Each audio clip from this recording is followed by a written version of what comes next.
on site in town hall. We have 3 members on site and 2 members online tonight.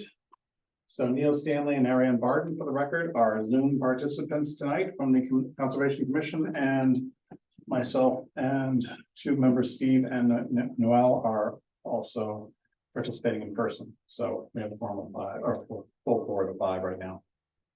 And we only have 2 items on the agenda plus some administrative business. First item on the agenda, I will open the hearing, continued hearing for the notice of intent for 12 and 15 Chase Street and Hartford Avenue. Construction of a 2-family home. Tom Steves is the applicant, representative Paul DeSimone from Colonial Engineering is the representative. And we have an update from Hannah, our conservation administrator. Hannah. He emailed me today saying that he would wish to continue 2 weeks from now. 2 weeks from now, okay. And there's no other information either we need to provide them or they need to provide us. I believe we're just waiting for them to make a decision about the funding for the peer review, which was the way we left it at the last meeting. So we'll wait and see what happens. And I don't have a slate. You do for the meeting on the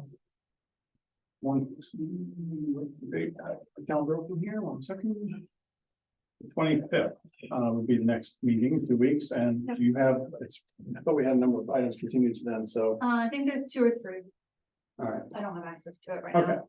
All right, so we can continue and the time will be announced prior to, at the time of the posting of the agenda. I think that's how we're doing it right now. We will post an actual time in there, but we'll put them in at some point in time on the 25th. And I'll accept a motion if someone wants to make that. Thank you, Steve. Second. Like a second. Noel, thank you. Any other discussion? Neil or Ariane, any discussion about this item? Nope. No, thank you. Okay, thank you. Anyone else? Hearing none, I'll take a vote. All in favor? Aye. Aye. I think I heard 2 there. Good. And opposed? Okay, thank you. Unanimous. So we'll continue to the 25th of October. Meeting time to be determined. All right, we have some time before an informational hearing item scheduled for 7:30 about Stephen Road, Lakeview Pond, which there was in the link for the site for the meeting tonight for the members, some pictures which were attached. I'm going to ask Hannah to provide a synopsis of that when we get to that, but in case there are some abutters who were very interested in what's going on there, who either appear for this hearing, or informational hearing even as it is, or if they come online, I'll give a little bit longer. We have a few things we also need to do. One thing in particular order, you've had some other stuff here, but you so had 400 Caroline on there. I noticed. Yeah, it's not on there because it was after this was posted. Right. We can do 400 Caroline Okay. if you want. Sure. So why don't you summarize what you and Tim have done today for that? So 400 Caroline, the applicant is Tom Zadekis. He has this 2 trees that are like basically looming over his garage. He's concerned about them falling during the winter. So Tim went out yesterday, assessed it, and spoke with the arborist. He feels that we should do an emergency certification. I also recently got the arborist letter. Did I upload that? Not that I see here yet, unless it's in the The request. Yeah, Really? Did I not? plan of action, I'm looking at it right now. The Bellingham, like our. Yeah, I know, portal? right? For our portal. I think I did. 400 Caroline. Oh, the only thing I see there is the emergency certificate request. Yes. Oh, sorry, it's a request, but click on it, it's from the arborist. Oh, this is a note from Everest. Yes. So they have a plan of action, which the customer, oh, so this is an arborist for the client, not a town arborist, just to be clear on that for the record. I'll summarize it. Basically, it says the customer, the property owner has asked the arborist to provide a price for removing a maple tree and a spruce tree in close proximity to his dwelling. Maple tree is well over his roof line, appears to be resting against his fascia board, and he is fearful of potential damage to his new roof that was recently installed. And he also wants to remove the trees to avoid potential loss of homeowners insurance due to the fact both trees reach out over his roof. Those are insurance qualification. But spruce tree isn't as close as the maple, but there's still concerns with falling branches damaging his new roof. He recently had a branch break off, I assume from the spruce tree, nearly hit his roof and new siding, which is also recently installed. He has issues with debris from the trees clogging up his gutters and worried about ice damming. The arborist proposed they remove the 2 trees, but informed him we need to leave the stem of the trees at a certain height off the ground to provide habitat for wildlife, which is more than willing to do. All debris from the trees will be removed from the conservation land, and great care will be made sure nothing lands in the brook that runs parallel to the property. That's why we are involved in this. It is, I guess, have a jurisdictional area, Worker Creek behind it, or near the property. And this is from Centola Tree Works Pruning and Removal Company. My concern is, he didn't say anything about the health of the tree itself. Right. If it's rotting at the base or anything like that, is it alive, is it dead? So that's why I feel like one of us, hopefully you can, go out and just double check our thoughts on it before we create that certification. Sure. So it falls in our jurisdiction because of the location too near a creek. I think it's probably within 25 or 50 feet of a conservation, the arborist refers to it as nothing will land in the brook that runs parallel to the property. I haven't looked on a GIS map or anything to see what wetlands area that is there. It's in a fairly developed area, so it's not a huge creek or whatever, but probably. But if it is jurisdictional, it's 25 feet for sure, then no disturb. Then we do have the Beaver Brook, so it is Beaver Brook. I must be looking at the map back. unless it's called something else because there's a split. That's what Peter, yeah. Okay. But does it look, can you tell whether it's that close to property that it's? I mean, I don't know did he say where the trees were, if they were in the back of this? I mean, his Yeah, house exactly. itself, I know this doesn't help for people on Zoom, but like, it's pretty close to the brook, that rectangle, so Okay, I'm gonna assume assume there's. pretty close to the brook. Right, so in the past, we have acted on these emergency requests for tree removals adjacent to the properties when it appears imminent that there has been or will be damage caused by leaving a tree remaining either partially or all of the tree. Sometimes we just said to prune that, where the applicant or the property owner is fine with just trimming back certain branches or part of a tree rather than just taking it out completely. Is there a recommendation by the arborist? No, while they're an arborist, they're also the company proposing a price to do the work. So they don't say, they propose they remove the 2 trees, but said, well, I told the property owner we might have to leave some of the tree for wildlife habitat. Well, a stalk of tree 10 feet tall, no branches on it, isn't gonna be much of a habitat other than maybe a woodpecker. But we do usually in situations like this, and again, we'd have to site verify this, require that they do not stump the tree in any way. They leave a stub of some sort above the ground, and the roots will help if it's near a watershed or resource area. So we want the lack, we don't want it eroded. We don't want it disturbed any more than it has to be. Bringing in a big machine to take it out or something like that, and parking that machinery or working that machinery through the wetlands resource area, if there's one that in the way, wouldn't be something we would generally go along with. And I do understand Hannah's reservation about the health of the trees being concerned. If they're healthy trees and the branches are leaning over, and that's concerned the property owner, and they've had some branches fall and nearly hit things, that's understandable. If it's already the main trunk of the maple is leaning that close to the roof line, I'm surprised they put a new roof on there, but recently installed that. But I don't know the details of that part of it. That's maybe there's a middle ground where the tree wouldn't be totally destroyed by, or trees wouldn't be totally killed by pruning to get relief for the property owner to some degree, but they're not asking for a pruning, they're looking to remove. Neil or Ariane, either of you have any input on that, or? Does the town have a tree warden arborist? I'm not sure if we still do. We used to have someone, I thought that. Get an independent, I thought we did, I'm pretty sure we did at one point in time have an arborist. Beth, do you know that? If I can step in for 1 minute, we do. Michael Burr is the town's tree warden. Right. Does the town usually get involved itself going in and taking trees out near property owners? We leave it up to the property owner, right? Only if it's along a street or a right of way or something like that. No, we wouldn't take it down on private property, but we can maybe have an independent assessment. Right.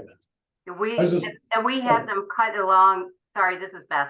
We have them cut only in our property, Right. but, I thought that was the thing. yeah, because we don't get involved with any private property.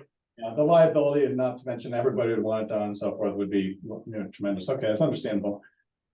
Okay, so I'm amenable to a number of options here. It seems like we have some possibilities for things. We, I think, want to move forward in some way to respond to this request.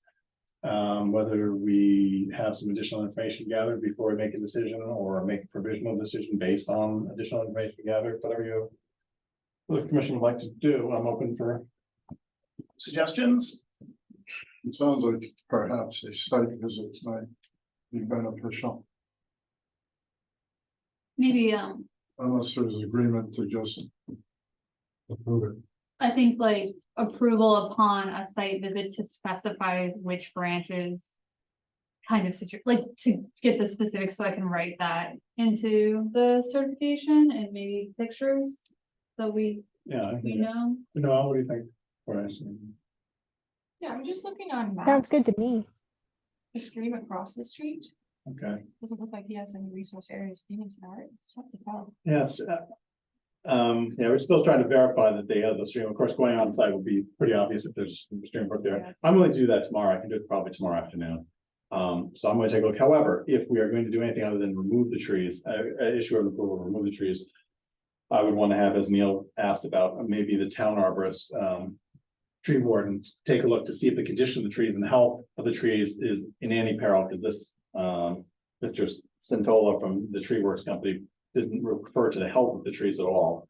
So if they're unhealthy, certainly if they'd be a real liability and safety issue, we probably just want to remove the entire tree. But if they're good, healthy trees in a resource area, we try not to remove them unless there's pressing need to, but maybe a pruning, but I wouldn't be able to designate specific branches versus none, and not know that I'm actually going to kill the tree or damage it or make it lopsided and, tend to fall. So we would want some advice, I think, on that from either the town or someone else. So depending on how you want to go. Mr. Chairman, Beth? our tree warden is Michael Burr, the one who's been on it all along. Oh, he's been on it already? He's aware of it? Well, he's been a tree warden for years, and I know he's been around. What street are you talking about? 400 Caroline Drive. Because I know we're looking to put 50,000 in for the November town meeting for them to do more dead trees that are around it, but that's on town property. No, this is on private property, so this Right, so wouldn't. it's not we're gonna be, just looking- I know it won't be that, but if we have any, if you reach out to him, if you reach out to him, then he might know of the tree, not necessarily doing anything with it, but he might know of it. I think the best that we'd be able to do is maybe show him some pictures that we take, because I think his sort of role is only public property, and that we'd be kind of going out of our jurisdiction to ask him to go do a site visit. Right, I'm not saying he would do a site visit, I'm saying that if he's in the area, because he goes all over town Right. looking at the trees and everything, so it may be something he's aware of, but I do like the idea of pictures being sent to him. Okay, so that could be done tomorrow. We can take some pictures, send them off to them. I can take a look at the site and see what they think. Let's see what we think, how close it is to the brook. I'll try to get a rough measurement for that to make sure it is in the resource area. I don't hear anything about the trees being in poor health. So I think I need some indication, unless we're going to postpone this to the next meeting, which I'm sure the applicant would prefer, or the person who put in the request would prefer we act as soon as possible. Unless we're just gonna say, yes, go ahead and take them out, they're in the resource area, but leave the stumps. Anything less than that, I would want to get some additional professional input as to the health of the trees, possible, future imminent failing of them or not due to health reasons. And then the question of whether they could be pruned at all, if that's the other option we're thinking about. So I guess I need a sense to the board want to consider pruning as an option, knowing these trees may be perfectly healthy or not, or do they want to just consider the request, which is to take the 2 trees out or not? We should also look at where they plan to place equipment that they're gonna use. Right. Make sure That that would it's be in order to spelled. just, we can specify that it has to be, all equipment has to be on either paved or already disturbed areas like a lawn or something like that, no going into the wetlands resource area. We did that recently with another, Stephen Road, another emergency, which was a large pine that was determined to be in poor health and also right next to somebody's house. So they did it off in the driveway, I think. Okay. Okay, so we'll do the pictures. I'll take a look. If it looks like it's something that is gonna warrant for future discussion, this is just an informational thing. There's no formal request. It's not a hearing item issue that we have to vote on or anything, but we have a sense of where the board's going with this, so that's great to have that input. Thank you. Want to do 47 or minutes or we want to do there? Where's the status of the minutes? Do you have them all?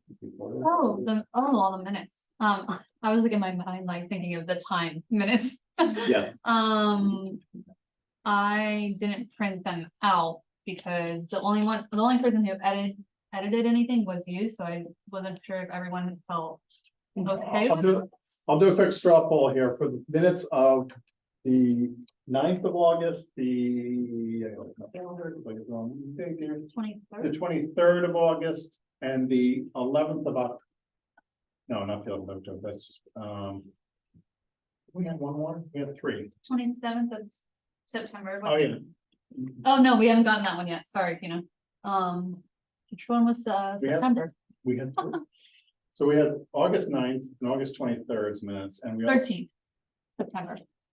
Oh, yeah, that's right, I'm looking, sorry, my bad, and 13th of December. If any of the commission members would like additional time for any of those minutes to be reviewed by them, speak up, please. If not, then I've made a few fairly minor editorials. I would Right. like a few more days. Okay, For which one? any particular one, Ariane? We can. all I of think them? both the August ones especially, but probably all of them because I haven't had time to look at any of them. Okay, I left off, I think you had pointed out during one of the earlier meetings when we were discussing the minutes, that one of those dates you had been there, but you were not on the minutes as being attended, so you want to make sure you're accounted for any of those in particular. Yep. All right, anybody else want additional time? Please. Okay, all right, thank you. I don't want to be mean, but can we pick Yeah, so let us say that we will commit One more meeting. a commission that by the next meeting, which is October, excuse me, 25th, we will be ready to pass. In the meantime, Tina, if you're up to it, if you could get the great to see you online, by the way. If you can prepare the 13th, I'm sorry, the 27th minutes. All the minutes are done except for the last meeting. That's the one where I was in the hospital, so I will Okay, have realize those. that was, but in the next 2 weeks, if we work on getting those to us, we will commit to trying to make sure that we have all the approvals and editing to Hannah before, let's see, 2 weeks from now. How about we say by Monday, the 18th? To have the one set of minutes to you? Yeah, absolutely. No, yeah, well, that for you is fine. Thank you for that, Tina. I'm also asking the commission members, those that want to review the 3, the 9th, the 23rd, and the September. Can we do 13th. the next Wednesday? So next Wednesday, we'll have our edits or any comments or edits that we have. Right, I'm Hannah. basically asking the Concom members to commit to giving it a week more for looking at those 3 minutes meetings, those 3 meeting minutes, say it right, and having any editorial comments to Hannah, which she will then forward along to Tina, and then we can vote on them as edited with any edits pointed out if there's significant ones that need discussion, like there's a point of clarification or anything, on the 25th meeting. Does that sound good to everyone? Okay. Yes. All right, thank you. Thank you, Tina, for moving on those other minutes, and thank you for everyone for doing that. All right. We have a 2024 calendar, which was sent to us and was included in the last in the drop with conservation meeting and submission deadlines. I'm trying to see if I can open it up again. Does anyone have any questions about those dates? Hannah, do you have anything in particular? I think it's based off, Katrina did these, they're based off this past year, so if there was a month where I know some chairs, like they try to only do one meeting in August just to give a summer break or, whatever. Yeah. If there's, no, let's just bark. We do have 2 months when we only have one meeting. I see right off November. Traditionally, we don't meet just before Thanksgiving, and December, same thing. But we also, I thought, in town meeting month, what month is the town meeting? It looks like we have 2 in January, 2 in February. February, I know March, it gets a April. little funky because everyone has that vacation week for school students. Beth, could you help me out? Do you know when, or Tina, do you know when the next town meeting is in 2024? November 14th. Let me look at the calendar. What month? November and May. Oh, so November and May. Okay, so, okay. So November and May, yep. in 2024, we have an 8th and a 22nd town meetings. I mean, sorry, Concom meeting scheduled, and usually they fall on this, isn't it usually a Wednesday that we have the town meetings? Yes, Wednesday Yeah. evening. So probably the 22nd, unless it's May 8th one of 2024, we will probably have a conflict with that. Okay, And so we, at town hall meetings. and then November, we only have one scheduled, and usually it's not the 13th that we have a town meeting, it's usually. I'm looking at my calendar, see. It's probably the town meeting, probably I don't know, the week of the 20th is. That's the week before Thanksgiving. Yeah, Thanksgiving's over the It's 4th. very late next year. Is Thanksgiving the 29th or the 22nd in 2024? Does anybody know? I think I saw this the last. There's 5 Thursdays. Oh, sorry, there's only 4 Thursdays. Never mind. Yes, 4 Thursdays, so it's gonna be the 28th probably. Okay, so yeah, the town meeting might be the 20th, so we would Did they be. publish that schedule too? Beg your pardon? Did they publish a schedule for the town meetings as well? Good question. I don't know. I haven't gone that far. What I was just gonna say was if there isn't, we are gonna definitely have one meeting in November. It wouldn't be the first. The Thursday, probably the 6th. I think we'd probably be safe on the 13th to do it. But if there is a conflict. And that happens to be the night of the town meeting, which we as commission members, just for new members, a reminder, we are required to be there. And therefore, we never have a Concom meeting if there's a town meeting. We would either shift to the 6th or the 20th. before. Didn't Tina say the town meeting's on the 14th? I thought that was this year. this year's November date. Tina, was that right? It's November 15th. This year? 15th. This year, November 15th, 2023. Okay, thank you. So right now. So that will not conflict with our meeting schedule because we would meet on the 8th, Correct.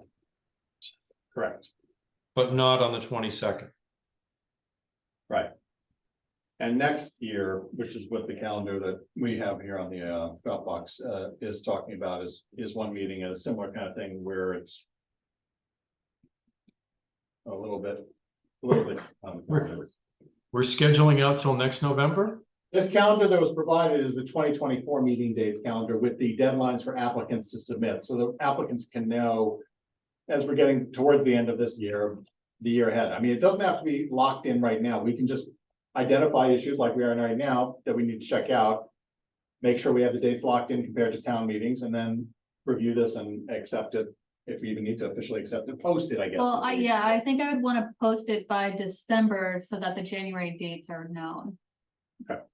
So other than identifying clearly when the town meetings are in May and in November for 2024, and making sure they don't conflict with the dates that we have on this calendar right now for us, is there anything else that the Concom members see that we should look at for this schedule? Again, if you haven't seen it, it's in the Dropbox link, or not Dropbox, the town. What are you calling this link? The portal. The portal, thank you, the portal. Enter the Star Trek portal there. You whisked away. Anyway, if no one spots anything right now, I think this is fine to have brought it up. It's on our plate. We can review it again. You can take a look at it post meeting if you wish, and then get back to Hannah directly if you have a question, and she can add that in, and we can discuss it at the next meeting's agenda if it. Do you want to post it in 6-month windows? I think tradition, I don't know, I think that whatever the town usually does, I think the town departments. Beth, do all the town, or Tina, do all the town departments usually post the entire year at once, or do they do it 6-month blocks? Well, some of them do them right before, like select board, will be putting up Monday's agenda and posting on Thursday.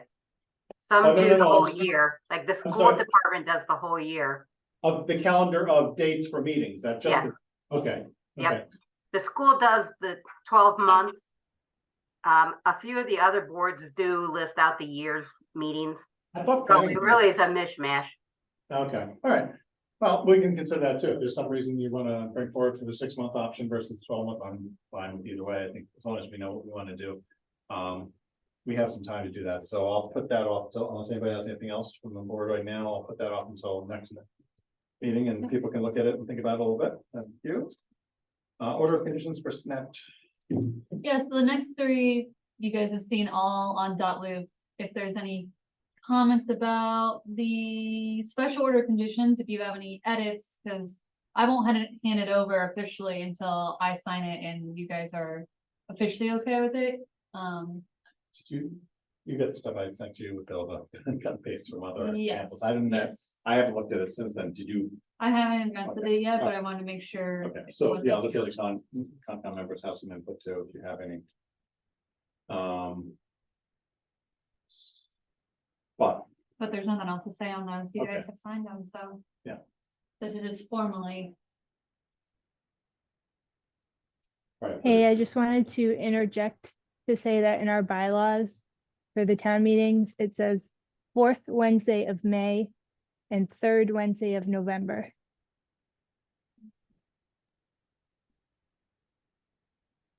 thanks, Ariane. No problem. Okay. So. That's back on, let me check that. Okay. All right, yeah, so if you look for the dot loop, Dot loop, dot loop. I know. Dot loop, not drop loop, link that, you have received by now from Hannah, and just a couple of clicks and it's signed, that would be great. Does anybody have any problems with dot loop? Neil, Ariane, Noel, anybody have problems, dot loop? None here. Well, None there? How about you, Neil? You also with dot loop thing? Yeah, it's Okay. good. Okay, yeah, it saves a trip to town hall for just writing up these papers, 30 seconds, Saturday morning. I did notice that a couple documents, which I think were recent, I had to make an account to sign them. Turns out I already had one, but it says I have 9 dots or 9 loops, something left. So I don't Yeah. know if that's, That comes with the free account. I don't think you have to do anything past making the account. okay. Because Yeah, I the made first the couple, comment. the first couple I was able to sign without making one, Okay. clicking the link. I think making the account, when I read it, and I set up after I first did it, it lets you go back and look at previous signings that you've done, whereas if you didn't do that with the create an account, maybe you wouldn't be able to. But you're still be Yeah, able to. So might as well set up the account if you can. I haven't created the account and it just lets me sign and then I download a copy. Yeah, if you don't want to download a copy, if you want, basically they would keep it for you in the cloud, whatever. I think that's one of the purposes of creating an account. I'll leave it up to commission members, as long as you're able to sign documents in a timely manner. You can create the account or not as you choose to, and I found it to be very easy to set up the account, and I'm not super tech savvy. I mean, I'm semi-tech savvy, enough to be dangerous. Okay, thank you. Seeing at 7:30 now, I'll open the informational hearing on Stephen Road and Lakeview Pond. This is a situation that's recently been brought to the commission's attention from both the town officials as well as some of butters in the area of Stephen Road and Lakeview Pond. As a management plan, it says in the project description, is needed for Lakeview Pond due to extreme flooding occurring to surrounding wetlands and properties along Stephen Road. Two of the most affected immediately proximate to this at 4016 Road, Bernadette Bonetti and Kenneth Trites have been involved in this. They're not in attendance tonight, but they have been in discussions and I'll provide access across their property for some initial visits with Anna and two other officials who I'll let you describe their roles. Yeah, Sean and Chris, DPW, went out with me and, as well as Caroline, who's Norfolk County Mosquito Control. We were all out there, we all assessed the flooding, it's very much happening. Part of the problem is DPW is working on changing and fixing, upgrading their pipes where the discharge is coming out, because they have a pipe that runs from Stephen Road directly into the back of their property that hits our wetlands. But it's a complex topic because if you know Stevens Road, it abuts to Lake, I think we decided it's Lakeview Pond. It's a really big pond with Wegner's Farm, and they have a beaver problem, which is causing the pond to back out. So from both ends, it's just like backed up water, and it's flooding multiple people's properties. We've honestly just been waiting for rain to stop long enough to really assess the situation, and they're planning to go out within the next couple days. Before the next rainstorm this weekend. Basically, Who's that? DPW in Norfolk County. Norfolk County is interested because the mosquito population increases with back of the water into people's backyards and so forth, and they're willing to offer resources and help, but I was reading electronic transmission from Caroline from the Norfolk County mosquito. They have resources to help offer certain types of controls, but for example, if a larger outflow pipe is what's needed to help increase the drainage or removing beavers or an issue, but they don't have jurisdiction for that. If conservation needs to get involved, she emphasized that you guys, we would in this case have to get involved. We also have, Hannah has talked to Glenn Wegner. The Wegners own the pond and the farmland surrounding it. And for anybody who's not sure on the commission, this is basically across from the the Route 126 entrance to the backside of the middle school is directly across the street from that. They have the sheds and so forth that they make in front in the farm stand, and then the petting zoo area, animal area, and then the pond down behind that. That pond has a track around it. Somewhat overgrown track, used to be a training facility for trotters. Anyway, I didn't know this because I live right near it. And the beaver activity is in the wetlands that comes down off of Blackstone Street and down flows into that ponded area. And the neighbors across a number of properties have issues with their yards literally being flooded as the beavers do their thing, and then somehow the beaver dams get mysteriously broken up or otherwise dealt with, and then it relieves. Yeah, there are some pictures on the portal of the backyard of, looks like 47. Yep, no, 46, sorry, Stephen Road. no, I think, That grass area is not? oh, yes, Yeah, if so- it's like a backyard, that's 46. If it looks like demolition kind of stuff, that was when me and DPW went to the pond. The pond, right, so that track is the road area with the edge of a tractor or bulldozer or whatever off to the side there, and some green water flowing out through an outflow. So anyway, because this is a area that is a resource area, I guess, with the wetlands coming down certainly into the pond, I'd have to check and see if the pond is considered privately owned and whether it's something that we have any jurisdiction on itself. I think we're looking for the Wagners to be cooperative. Yeah, I talked to Glenn on the phone and he said he couldn't make it to any of our meetings, but he said he definitely is open to mitigation plan. So I think the goal between us, DPW, and Norfolk is that we want to all work together to create a plan that works for everybody for future flooding situations. And I believe the wetlands flow down into the Lakeview Pond, and then at the southern end of the pond, which is not too far off of South Main Street, there's an outflow, which they move boards up and down periodically to regulate the level of the water in it, and maybe that's part of the issue too. And if that water level is meant to flow freely, maybe we will have a little bit less of an issue if there is some backing up at the other end due to beaver activity. I don't know.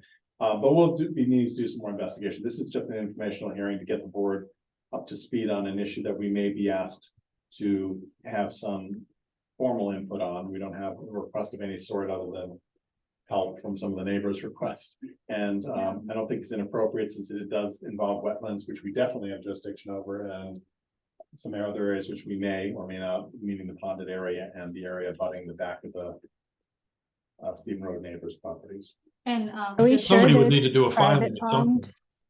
Sorry, one second. Ariane, you started speaking, then Neil. Are we sure that it's a private pond? Because it looked like it could be the size of a great pond, regulated under chapter 91. We don't know. The only thing I know from historical data is that it was used to race. And I actually think Tim from planning board, from the zoning board said he used to ice skate on it, but no, I don't know if it's for private or public. I was just making the point that we should investigate that. If it's Okay. if it's a resource area that we have jurisdiction on, that's one thing for sure. We actually actively involved there. If not, then we're gonna need to enlist the support if it is considered a private pond for some reason and controlled by the property owners that have the property around it, which I think is entirely the Wagners. Then we might have to get them involved, and I hope that they would be, as they seem to be, willing to work with us to want to help the neighbors mainly and make sure that we don't continue to have a worsening problem. So we'll I continue think that to. chapter 9, sorry, I think chapter 91 would supersede some of what we do, or some of what we regulate in regards to the land underwater there. Okay, now, Can you summarize what that chapter is? Like, is it just based on the size of the body of water? 10 acres, I believe, makes something a great pond, and then I think there are also certain bodies of water that were listed when the regulation came out that might not necessarily be 10 acres. They do have a pretty substantial list of ponds with names, but it's not like great to use to look them up. I mean, how many Lakeview ponds are there in the state? But it's also regulated under Mass DP, so we could always talk to them and coordinate with them. if Ariane, I'll ask if you find any more direct, things that, direct, pieces of information, like a section in the chapter 91 or something about the Mass DEP, which area you think might have direct involvement, that list of great ponds, listing and so forth. Any of that information, if you pass that along to Hannah and myself, that'd be great. We'll Sure. also into it. Thanks. I'm gonna be honest, I have read that regulation and it went right over my head, but I can certainly provide you a link to it. Yeah, okay, I mean, I've started to read more regulations than I have in the past, and, yeah, there's the way people write stuff, is like they're trying to make it more confusing than it needs. Neil, you had, something? Oh, well, yeah, if we get to that point, somebody's gonna have to do a filing, obviously. Right, for us to take any And more. currently on the list in Bellingham, the only great pond on the list for Bellingham is Beaver Pond. Sweet, thanks. Okay, good. I know also that this pond is more complicated because there's a agriculture aspect to it where they don't have to follow all the same rules. Yeah. Exactly. The Wagner's property, my understanding is, due to other watershed issues that I've had neighbors of mine who are between 126 and, the Wagner's property, I'm sorry, between Stephen Road and 126 and the Wagner's properties in between them uphill by the, shed properties. Anyway, that they are having issues too with water flows changing since work has been done on the property. So and they were told that Department of Agriculture had to get involved because that is zoned agricultural, I believe. So we'll have to see. They had an agricultural filing when they did the work along 126, probably 15 years ago, maybe. Hmm. So they did have an active plan with Department of Agriculture for that work. Right. And we did look at the pond at one point too, but Yeah, you mean the petting zoo or petting animal area, Neil? yeah, the petting. I remember that. I think that was my Exactly, early yeah. days of the conservation commission. I think I remember. Yeah, that. yeah. Yeah. Yep, so they do have some sort of a agreement with the Mass Department of Agriculture or whatever. Yeah, no, I believe that pond is entirely within their property. Yeah, and I think it was actually a man-made pond, I believe. It is a man-made pond, yes. Do we know? It's a man-made impoundment. It's not very deep either. It appears there's only one, either inlet or outlet, whichever way it flows. There's wetlands on the side. So there's, comes out of the bottom. It's just wetlands. in there. Yeah, so between Steve, are you like looking on Google Maps? Yes, Yeah, so you can see the property lines of Stephen Road. Yep. That, basically, that chunk of rectangle between the end of their property line to the pond is actually wetland.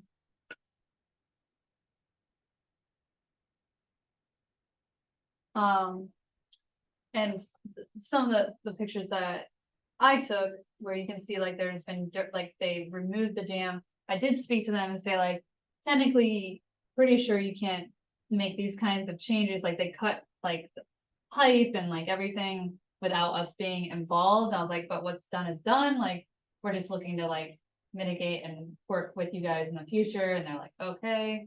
So that's, I like told them a warning with a, That's the outflow of the dam, right? that's the outflow, yeah, and that is basically all wetlands as well. Yeah. So I guess we'll do some investigation is the first thing we need to determine or agree upon here. To find out what we do and don't have any jurisdiction on.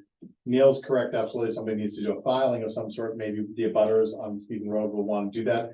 They may be coming to us asking us how they do that, because they want to do something for relief, but they don't know how. We'll certainly provide the kind of advice we usually do for people who came into the administrator's office in the past, and, you know, the residents of the town, taxpayers, and they want to know and how they do things, and they want to follow regulations and procedures and so forth. So we'll offer advice there. And so we may actively get involved in managing this, and we may determine that we do have or don't have any jurisdiction on the actual pond itself. Or the wetlands around it, even if it's agricultural. Maybe there's a previous plan in place, as Neil mentioned, that they have to adhere to the parts that are related to the pond. Maybe they don't even know about it. Been quite a few years. So we'll be doing some investigating. I think this is a good start for the informational hearing portion of this, to let get it out there. We don't have to take any more action other than continuing to investigate it, I think, at this point in time, unless the commission members have another direction. it's, Hannah, did you mention that DPW has been doing work?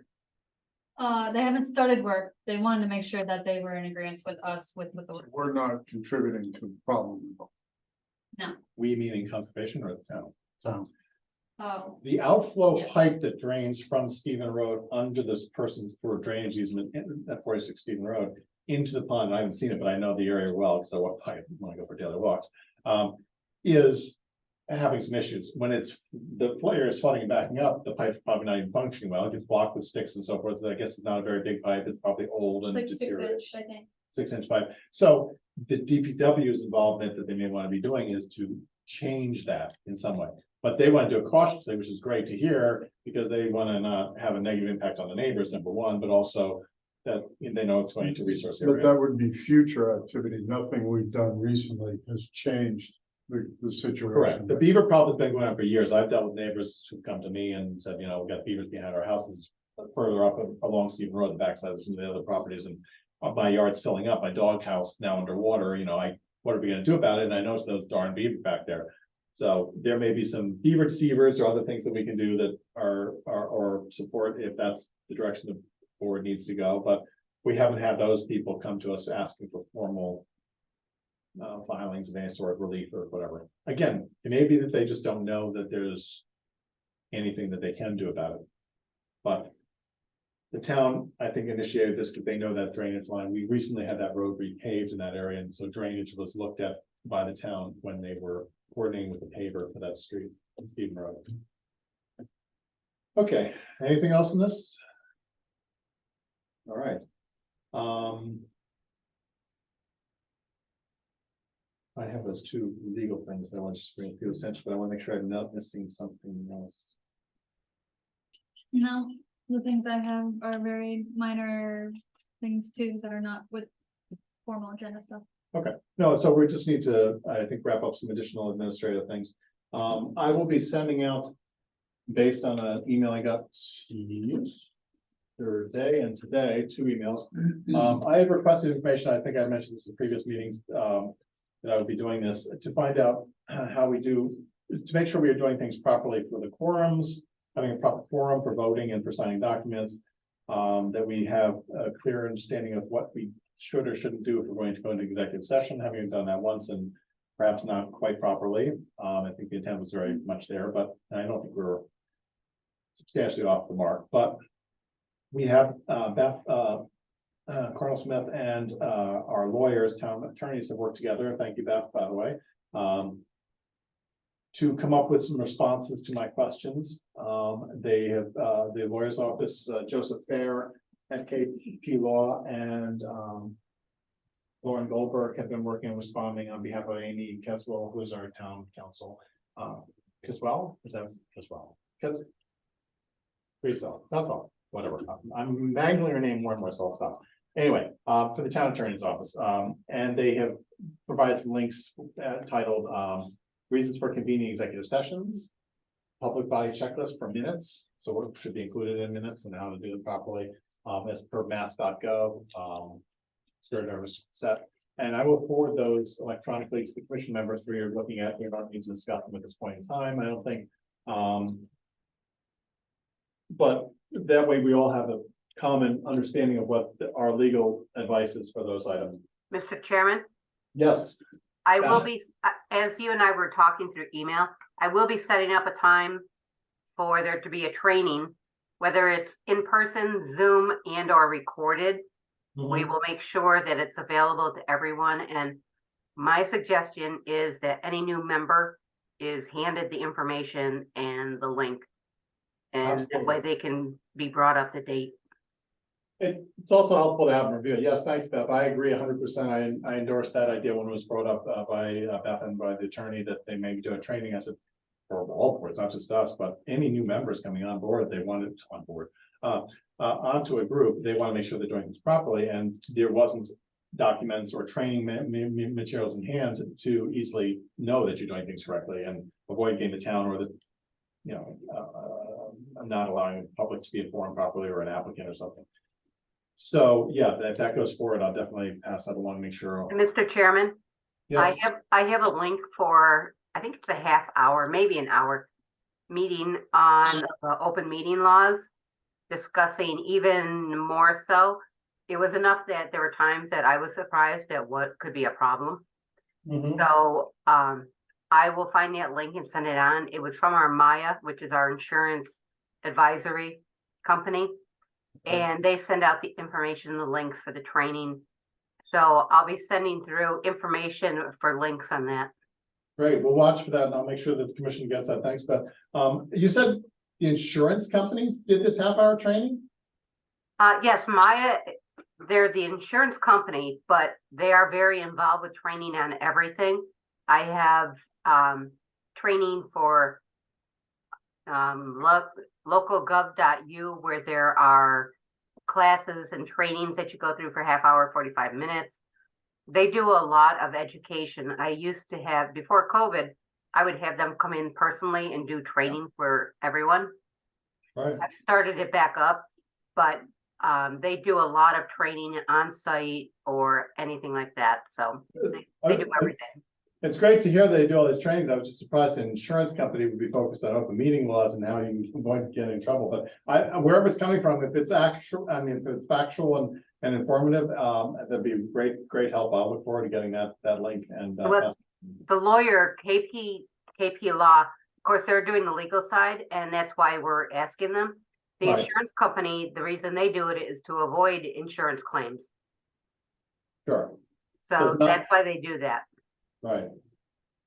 That makes sense. The other question I had asked about the quorums was answered in a little longer form by both Amy, Questel, is that right, Beth? Questel? Wessel, Thank you. I know, sorry. And I will forward that email along to the commission members so that you can read it and see it for future reference. Basically, it seems to be that we have a quorum. There are two types of quorums. There's a quorum for when you're dealing with applications made in the State Wetlands Protection Act, in other words, the act, and others quorum is met, it needs to be met when you're doing the local bylaws, wetland bylaws. So basically, quorum of existing members, 5 members as we have now, for example, quorum would be 3 for anything regarding the State Wetlands Protection Act that's being voted on, acted on, deliberated for hearing. That's a quorum. Town by law, it's the number of total members that are supposed to be appointed. So we would be 7, therefore we need a quorum of 4.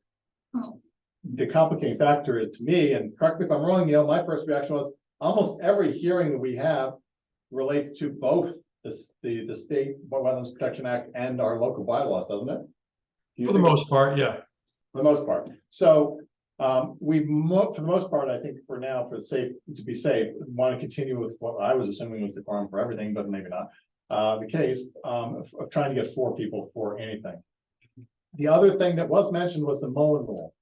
And under that, because Neil, one of the reasons that I don't know if we ever actually discussed, it was in the minutes of the meeting, the meeting that you were unavailable to be at not too long ago, the 217 Hartford Ave applicant intentionally, Jeff Curley asked at the time of the hearing starting in the meeting to postpone and continue on because he wanted to make sure the Mullen Rule was not exceeded his understanding and his record of who's been in all these meetings of ours with them, indicated that they have seen that you had not been there for one previous meeting, who knows how long ago, he didn't specify. And he didn't want to make it 2 because he thought we would be okay with 1, you could get covered, but you couldn't vote if it was more than 1.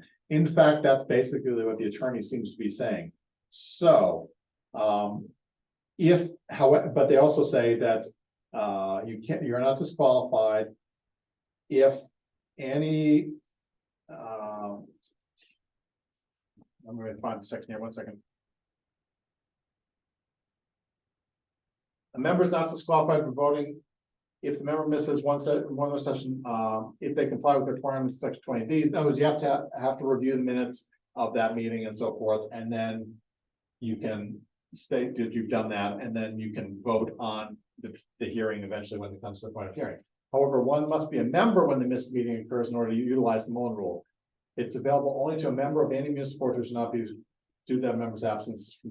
So I'm going to reconfirm this, my understanding of this, but it sounds like 1 strike and that's okay. 2 strikes, meaning 2 misses for a meeting, and that member can no longer vote. They can participate in it, I think, but discussion and ask questions and so forth, but they won't be able to vote ultimately on the decision for the hearing, which could become a real big problem because this 17 Hartford Avenue has already gone on for quite a while. The new members who have missed meetings about it, that seems to exclude it. It's only since you've become a member. So even if you missed, for example, since before you came on, 2 or 3 meetings about 217 Hartford Avenue as an example of a project that's been a lengthy project, you're not excluded from voting on it as long as you don't miss any meetings since you become a member, more than 1. That's my reading of it. And I'm going to try to get it all confirmed in English because this is, well, it was written in English, but it was written in legalese English, and I'm a little rusty on that, to say the least. Is it 2 meetings over a period of time or for the duration? Period. It does not seem to be, to make a decision until the time comes to make a decision, vote for a decision. It doesn't specify a length of time. So Yeah, that never used to be true, but the applicant for Hartford Ave seems to be pretty convinced that they have better information now, or maybe the law's changed. I don't know. yeah, that's one of my notes to ask, is to ask our attorney, has this changed in the last few years? The previous hearing on that property went on for 6 or 7 years. Right. I And think it was probably no recently commission- used against the Conservation Commission and applied against the Conservation Commission in court, but it was like they felt that it was reasonable to apply to that case. And I think that in that case, it would depend, like if this went on for multiple years and some of us missed 2 meetings, they might be like, well, come on. But we don't want to we don't want to give them that opportunity to even have if it comes to that. Well, yeah, and more importantly, that's a good point, Ariane, that's correct. More importantly, my question to the attorneys will be, how can we vote on something where ultimately we may not have a quorum to vote because, say, 2 members over the next year or year and a half, whatever it takes, I'm not saying it's gonna take that long, but to come to a decision, say, example, the biggest project that we're dealing with right now, 217 Hartford Ave. We know in the past, a project on that site that was being reviewed has taken years. If we don't have a quorum's worth of members, 2, let's say, that have, we have 2 members that miss 2 meetings, let's say, therefore they're out of being able to vote according to the Mullen Rule. can we, how, does that void the whole ability to vote on the project period? Does it by default get approved? I don't know what happens to it. Does it get? Because yours is so unique, what I'll do is I'll see if I can get one of the lawyers to zoom in for your next meeting. That'd be helpful. And that way you can ask the specific questions on it. Because with yours having, they can only miss 2 or whatever it is, One, basically. one. Yeah. Then, like you said, it could go for years and members change. Right, members change, and I think that if I read it right now, I'll ask the attorneys this either during the meeting or in another email, or whatever.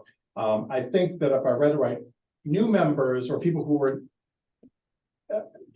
on the board who didn't go to multiple meetings on a particular hearing, but because they were not on the board at the time yet, that happened, that those hearings happened, aren't excluded from voting. It's only from the time you start clocking in as a member. So now Steve's clock is ticking, for example, but previous hearings that we had on 217, you're not excluded from being able to vote on that project ultimately, even though you might have missed a whole bunch of. It's a little odd. in Which, concept. right, they, I guess they're assuming in that regulation that the new members will catch up on everything and be up to speed or whatever. But, if we only had one more meeting and Steve had missed 14 previous ones, but he's just a new member, You should vote. it'd be tough for him to vote, but, okay, so we'll get clarification, that'll be Sounds like a helpful. strategy.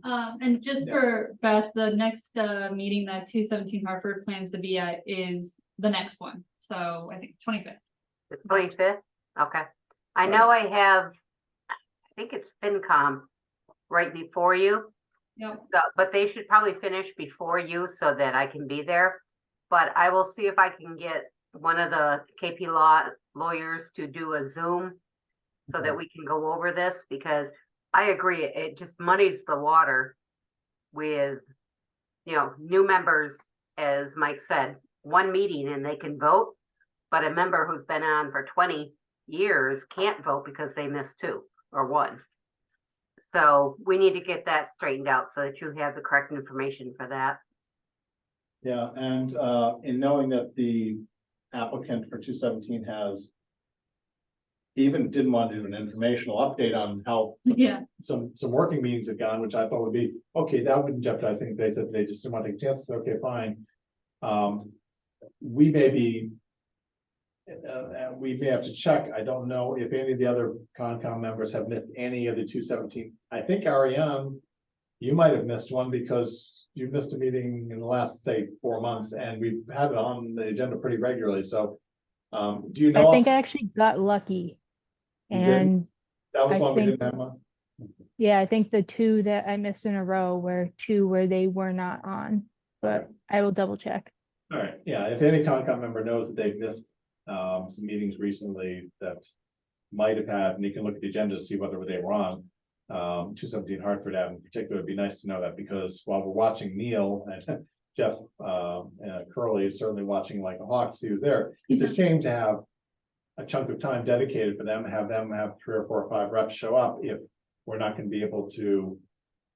They will want to defer the meeting because they see someone's missing, whether it's Neil or anybody else that might have missed one. I also believe there's something, I don't know if it pertains to your board, but there's something about watching the recorded meeting one time only. You can't Agreed. watch it over and over, but if you watch it one time only, I have to look in to see if that pertains to your committee. But I have seen that where that counts as attending a meeting. Yeah, okay, well, it'd be anything like that that helps clarify that, especially as they are going to be coming to us next meeting, and we've already had a couple of passes just because of that, just them not wanting to take chances on it. And Hannah, Yeah. also, hi Hannah, Hi. good to see you. What I'm going to do is I'm going to start having Amy Quessel, who is our KP Law representative. She usually does not come in, but she's available for consult. But for a long time, we had her actually come in and be available for in-person meetings so that you could sit down and go over all this. It's easier when you're in person. Yeah. And so I'm going to work with her to see if she can start coming back in. Dennis and I decided not to do it for a while because she would be there and no one came in. But that was before we had all the projects going in. Yeah, So, that would also be good for any of you board members, Sure. if you wanted to come in and talk to her personally. And go over any questions that you have. So I'll let you know when I get her started on that schedule again. She restricts herself to her topics of conversation, doesn't like do wills and deeds and stuff like that while you're there. Nice try, but I don't think that's her specialty. Good Okay. try. I've No, tried no, it. No, you she never says, no, sorry, no. I'm all set with that, actually. Okay, thank you. Mr. Chair, Yes. Steve. just in case this comes up, I did miss the May 10th meeting, but according to the meeting minutes, WS development was not discussed. next topic. Okay, thanks. All right, so I've covered the Zoom information. We also have one request from, her name is VP, Prospect Hills. No, I don't, and I Okay. can't do it. We have a request from someone from the DEP, I believe, to meet the last week of this month. I'm gonna be out of town from the 18th and the 24th, but might be able to, 26th and 27th, I know are 2 dates, and maybe it was the 25th was another one that she was available. This DEP person, I can't remember her name, I apologize.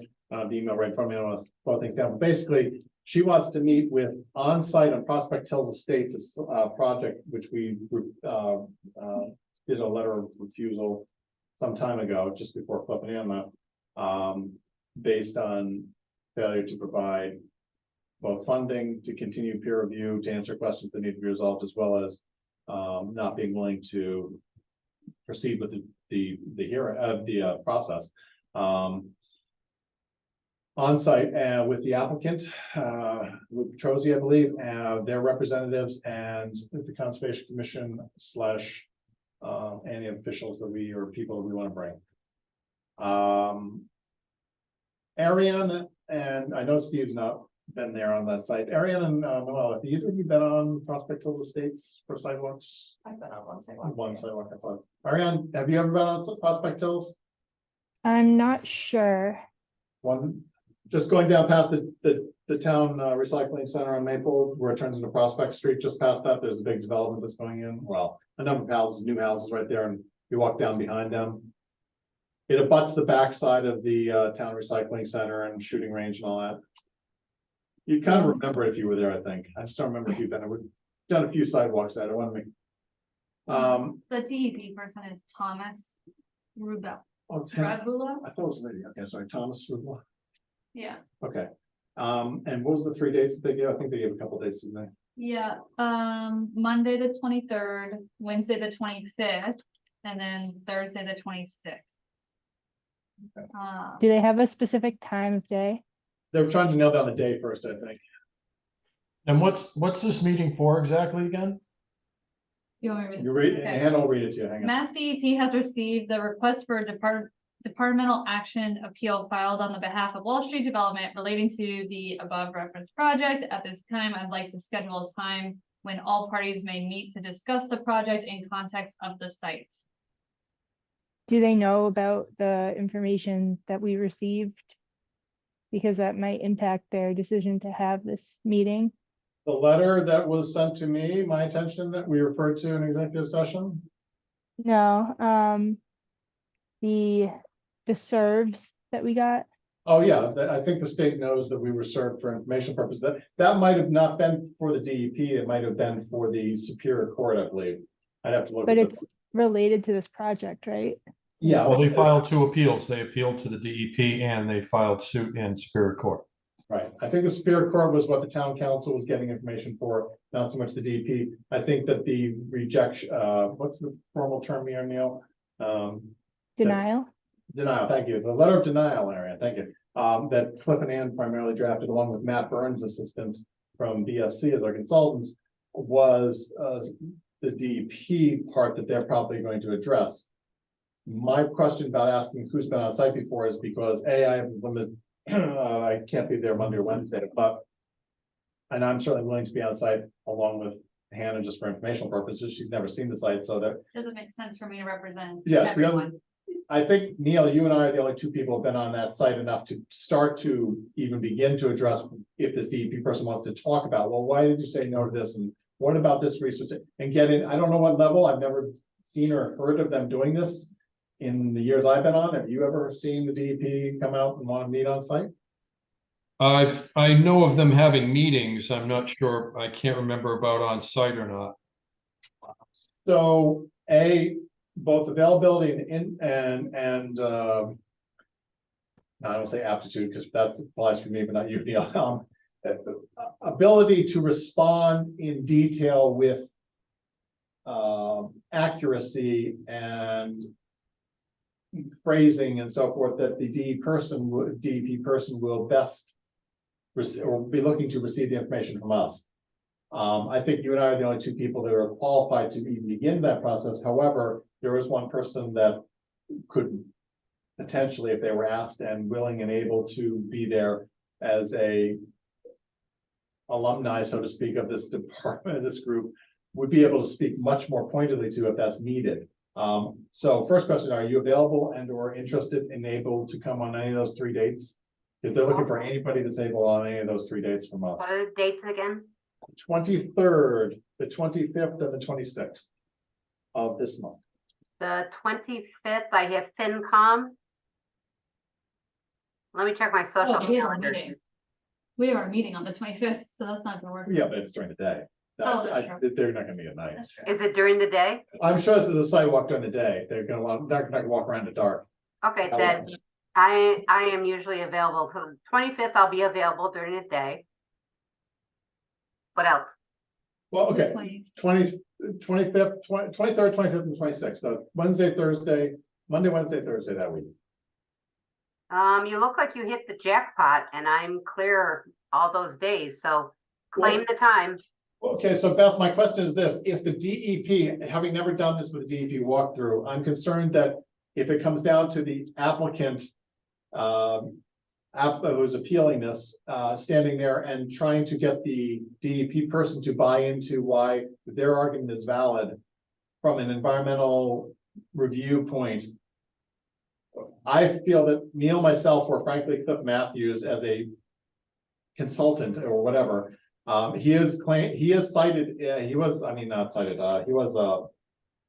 subpoenaed, whatever it was, summoned with the letter also as, so I think one of the three of us, just for the comment, I'm happy to have town rep, believe me, and more people the better, I think, in our corner, but if they get into well, the DP person turns to the town people, including myself or anybody else that's there from Concom, and says, well, what about this? They claim this area is degraded, and you don't claim it's degraded. Why do you say that?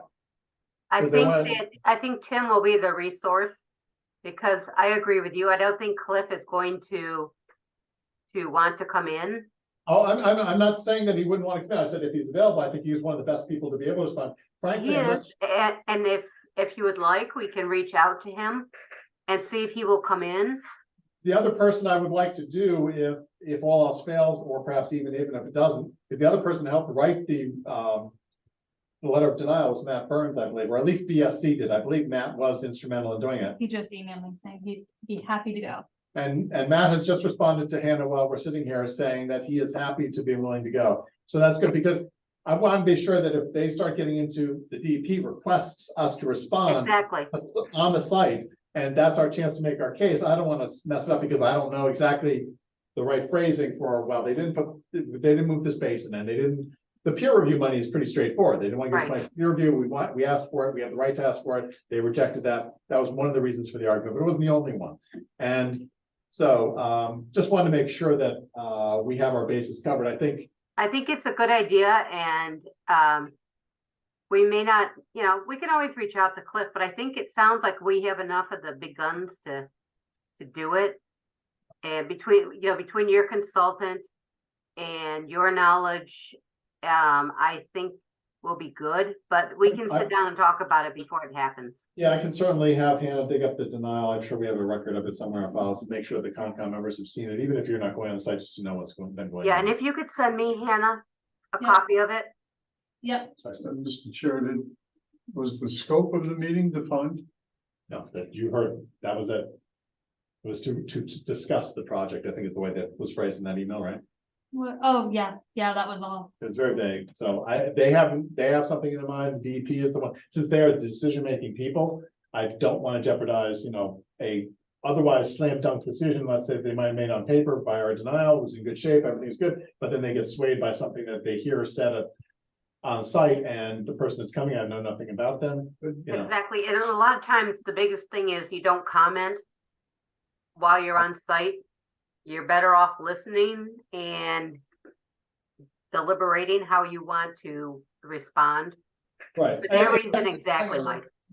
Right, yeah, I wouldn't wanna put my foot in my mouth, but I also, if I'm pointed to and asked by the DEP person, look, I'm standing here, I wanna know, what did you guys think about this? You don't wanna say, well, I can't say, because I wanna go back to a meeting and talk about that, probably presents you in a worse light. But I think that if we can say less the better, it's great, but I got the sense that when they want to discuss it on the site, they're gonna wanna talk. Unlike our meetings where we don't discuss on sidewalks, Right. other than what we're seeing, we don't make any decisions like, oh, I think they should do this over here and they should do that over there. We say, okay, we see wetlands over here, we see that we're careful not on sidewalks, whether that lots of applicants and consultants or just one or two, or even sometimes just ourselves, try not to discuss anything about. And just so you know, on-site visits are considered open meetings. Right, So if you have the quorum, then you run into a problem if you are talking amongst yourself. yeah, well, that won't be an Claim issue. visit. With this particular sidewalk, that won't be an issue. Let me go back to my original question to you, Neil. Do you have any interest or availability on those dates? I don't know if I have availability. I kind of doubt it. Okay. Let's leave it this way, Neil. If you would, just let me know if you do, after checking your calendar and or whatever else. Have it just so we have the ability back, because, for example, if they decide that Wednesday works for Matt and them and others. I won't be able to be there per se. I think I'll be getting just back in town from personal stuff out of town that day. I might. Thursday work for you? Thursday, I did already plan on telling you today that I Okay. could do Thursday. Then I'll just start off with that and I'll be Yeah. like, Thursday. So if they can do Thursday, I'll do it, Matt can do it, and Neil, if you can do it, that's all more better, Beth, and certainly anybody, Tim. Yeah, I agree. The more, the more we're united and work together with this, that the better it is. Right, Hannah, if you could work with coordinating Tim and my schedule. And we can work with Thursday. Okay. Sounds like, Mike, you're there for Thursday, right? yep, 26th I can do. Okay, so let's try to aim for that. Okay. And that will give time for Hannah to get out the decision, the denial to us so that we can read it over and be ready. Okay. Anna, can you keep me in the loop, please? Yeah, you can So I can definitely. Try to attend. I'm not saying don't attend. Yeah, Ariane the or, time matters more for me than the date. Like, I'd like it to be either right at the beginning of the day or right at the end. yeah, I'm with Ariana. yeah, First thing would be fine. I suspect that first thing for you two, that means like 7 o'clock, I suspect that DEP and others will probably not all be able to get their act together that quickly, so I'm thinking. Well, I could take like a couple hours from work. It's just like, if it's in the middle of the day, then I gotta take that extra hour for Right, travel, sure. you know? No, it's understandable, and this is fairly short notice. I mean, we just got the letter, I think, today, and, Yeah, I think. and, they're talking about next week, so, or a week and a half from now, so, anyway, we'll do what we can. We'll keep everybody in the loop, and if you're able to make it, that's fine. If we get to a quorum issue, we'll deal with that, but I don't think that will be a concern. That's the other informational thing I want to bring up, and otherwise, I have nothing else at the moment. Anybody else? No, I just have minor things I just wanted to shout out. First of all, I have a phone number for a work cell, so if you guys would like to write down that number And then enter it on our phones and save it, and now. and text me all the time. So let me be clear for the The other work commission cell. members, while this is a work cell, would you prefer that we try this when calling you, needing to tell you right away something like, oh, I can't make the meeting tonight or whatever? Would you like us to call you on that number, then the other cell number, and then the office number, or what order would you like us to? Now, 3 numbers for you. Yeah. If it is during work hours, I will always have this, whether I'm on site, off site, remote, whatever. So this is probably the smartest. So text or call this number first. Got it. Yeah. Okay. What is it? I don't have it memorized yet. What did I tell you, Steve? 774-507-6255. Okay. And Neil and Ariane, if you weren't able to hear that, we'll have Hannah send an email out tomorrow just to make sure It's that. already on our town page, our Oh. commission page. Okay, so you can look at the town Look commission me page. up. Look her up, connect her. Ariane, you're getting emails, correct? For like Yes. agendas and everything, okay, good, so that the email address with I would say hotspot, whatever the There's Gmail. I Gmail, got it. Gmail, okay, we're- AOL. okay, Okay, and no one else is working too, okay, good, all right, we'll make sure everybody's communicating good, all right. What yeah, else? because I sent a picture of otters and no one responded. I. It was at the bottom of the chain for me. Yeah, yeah, the picture was at the bottom of the chain. Oh, I ought to respond up, but You did otters. I think the only thing that really didn't get covered in that email was the time of meetings. Does everyone prefer? Oh, right, yes. If that's true, cool. If not, it's, you can be moved. So again, Neil and Ariane, since you're outside, you're hearing this maybe quite as clearly on the speakers. Hannah had requested in the earlier email to the group, to the commissioners, to consider an earlier start time, therefore hopefully leading to an earlier departure time. But wanted to follow the lead here of the group. So we really, everybody, all five of us, to be able to make an earlier time, whether it's half an hour earlier or something other than that. I think 15 minutes early isn't gonna do much good one way or another, so what do you all think? What works for you? We could do it by half hour blocks, I could see a vote of hands or whatever, the most efficient. Can anybody make 6 o'clock? Let's start with that.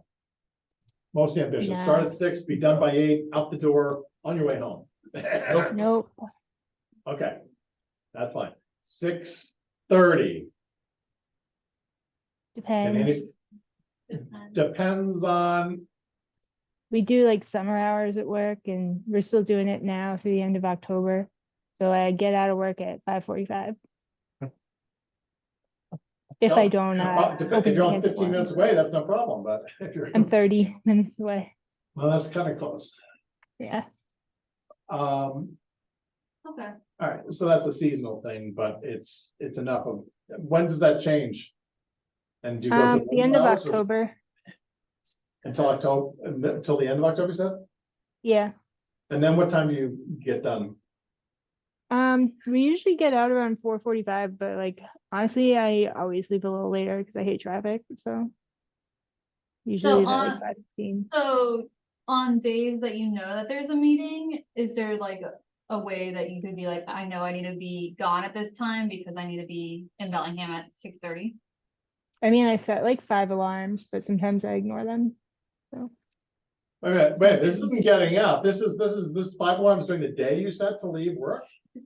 yeah, Oh, only for Concom meetings. oh, come like- on. Come I'm like, on. yo, go, put that work away. Oh, we could like, what is the, auto email you, like 100 emails all at once coming to your email box, so you can't do anything but see the one that says, go, go, go. Is 6:30 a possibility for anyone else, or are we just I think, talking? so if Ariane was able to resolve 6:30, Neil, is that 6:30, is that a possibility for you twice a month?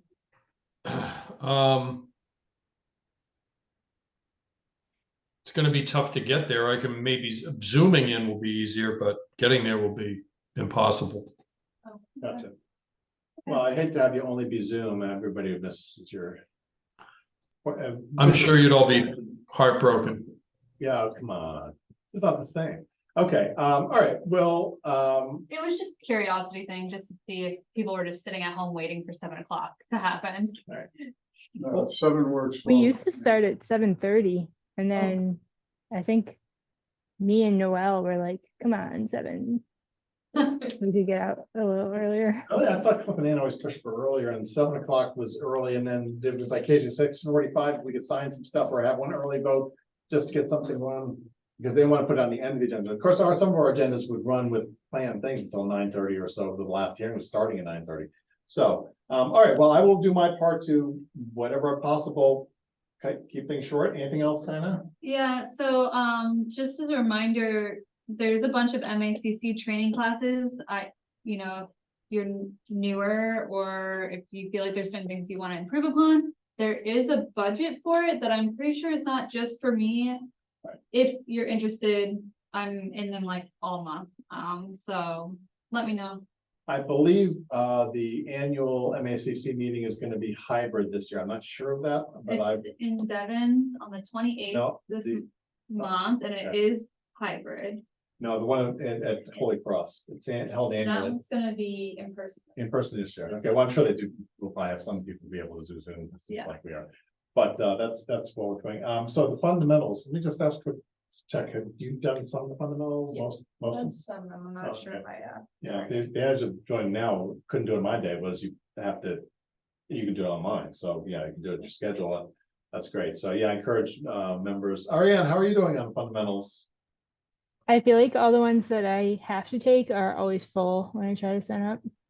Really? I Okay, have a couple. well, don't give up, because they now they do them so much online, and not just like the annual meeting was the only time you could do them, and you had to do them in person. So it took me like 5 years to get them all done, all 8 or whatever I need to do at the time. Now I think there's 10 maybe that you have to do, but maybe not. But now you can do them online, so And I from think what I understand is if you maybe individually contact someone that's in charge of what is full, I think that they will move things. I mean, I don't see one other than a license for Zoom. It's not like you're squeezing another chair in the drawer at the back of the classroom. Right, yeah. Okay, well, yeah, I encourage you all to try to get the fundamentals so you can get certified. It's helpful. There are some of them fundamentals that are more helpful than others, but if not, there's plenty of workshops and other things too, in addition, that are pretty helpful. So I encourage you to do that. Anything else, Hannah? We haven't heard anything from my Conservation Commission ad since that one person who hasn't responded, but I did reach out to Larry, who told me to put our ad in the Bellingham Bulletin. Sure. So that will be out next month, hopefully. And he's gonna also, distribute it with some people he knows, so hopefully we'll hear back from some people, and yeah. What was my other thing? Has any conservation member been approached by anybody in the general public about, hey, I hear conservation might be looking for somewhere. Do you know any good town semi-volunteer stipended lightly positions? Not That- particularly. Yeah, we did have one. Oh, I get stopped all the time, Mike. I can't get through, I can't get through Walmart. Yeah, I hear you. I was gonna say, put up a sign at Market Basket. Yeah, there you go. Good. Right by the we're hiring sign, yeah. So the DPW sign that they have hanging in Dunbar Mechanic in 140. I did a little response to someone who had showed some interest in and emailed Hannah, and we didn't hear back from that person, but just if it helps, Paul, I'll try to remember, I'll cut and paste that section. I sort of tried to summarize in a paragraph or so what for an outside person they might want to consider answering some of the questions this person had, just to have it, you all have it in case somebody is looking for a quick summary of what Concom is about. You can certainly do your own thing, but if you want something else to refer to, I'll shoot that along with that other stuff from the lawyer's office. All right, My anything else? last thing Last thing from Hannah. is I got these from Amazon for 5 Fifth Ave. Trail sign. I reached out to Boy Scouts, they didn't respond to me. I'm gonna reach out to NHS and see if they have any high schoolers who need community service hours. But it made me think that this is like the third call I've gotten that has to do with property that is technically ours that maybe needs a little pick me up, or is there a trail here? And so my question was, when's the last time our properties have even been walked? I don't know where all of them are. I know there's a map though. There's also a list somewhere that I can dig out the old list that I have. It's been a long time. I think it's been a long time since there've been any sort of official inspection. So I was gonna give myself more work and maybe this fall, winter, start looking into that and just seeing what they look like right now, and like no one has eyes on it. There's quite a variety, and yeah, some of them are probably being abused by off-roaders or whatever, maybe hopefully not squatters or something, but yeah, there's right. I've walked one or two of them, but that was been years ago since I did. And basically there was a simple checklist, and I'll see again if I can dig it up from Ann. That stuff Ann had, she'd supplied to conservation members at the time, a list of all properties, the street address to get into them at least, or the nearest street point, and something like the number of acres or whatever. And then encourage people just to sign up to go see them, various ones, and some of us did a few, but it really, it's a big effort to do all those, and it's an important effort because we are responsible for verifying the condition periodically, and certainly not once a year, but at least Are once in a these while. properties under Concom control or town or I both? believe they are both, but It's like there an are umbrella is town, but then it will specifically say DPW or, open space Oh, or they're conservation open restrictions. no, but the one we talked about last meeting, I said that there's like a trail, but there's nothing official, there's nothing that makes you think, let's keep this clean. How could I get a list and perhaps a property outline, so I know I'm not walking off? Right, well, Into I'll someone I'll else's start with plan. the list that I've got information. I don't know if they had a plan, site plan. Neil, did you have anything that you could lay hands on from back in the day when Nan talked about doing this with, stuff and encouraged us? No, Okay, that's fine. It's a while ago, but I'm pretty sure I can lay hands on something, even if it's just a paper form, you can scan or dig it up. Yeah, we have some resources that may not be as complete as it should be. That's another thing too, is to verify that the site is where it's supposed to be on the list. And I don't know if I don't even know how to do this. Any properties that we have, say, a large development area that has been partially open space restricted. There are a number of projects, developments in town that are happening that way now. They're restricting some of their overall 50-acre site. Let's say 20 acres is going to be open space. Technically, we need to record that in our files at least, and document it with some sort of site plan outline. So of course, we have an idea where the property lines of our open space is versus the other, so we can patrol it if we need periodically. I think it'd be a great thing for some scouts to do, because all sorts of badges, everything from compass and, off cross country, whatever you call it, GPSing or whatever. And, maybe they'll pick up if they can do a little, or at least identifying areas that need to be picked up afterwards, if they don't have to do that stuff. well, there's the scout, there's the former scout property, for one. There you go.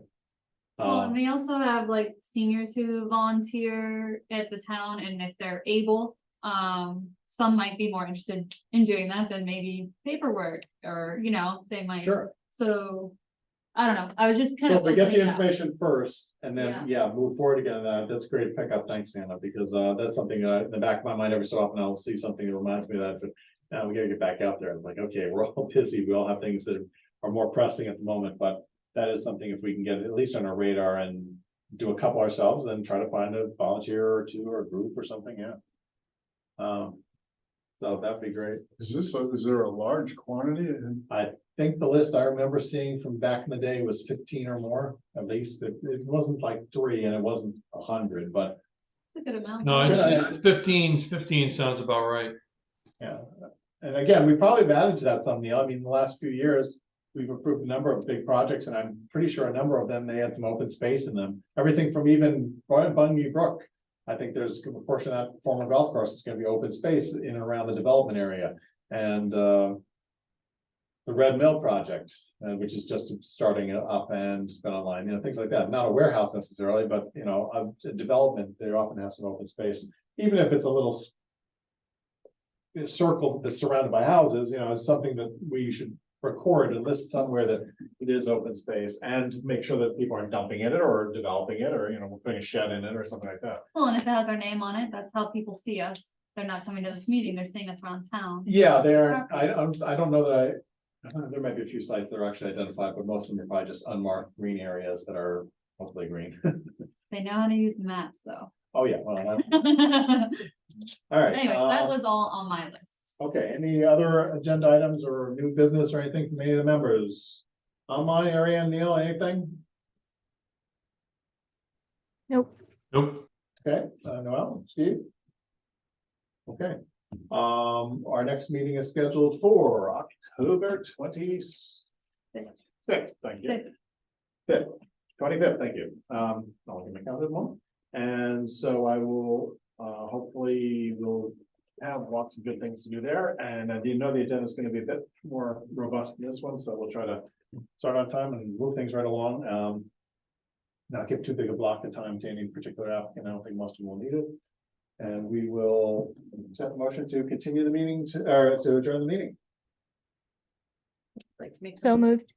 No, Ariane, just barely beyond, I'll give Noel a second because she started to speak. Thank you. Okay, so thank you, Ariane and Noel, and all in favor. Aye, Aye. Thank you, everyone. No. good night. Night, thank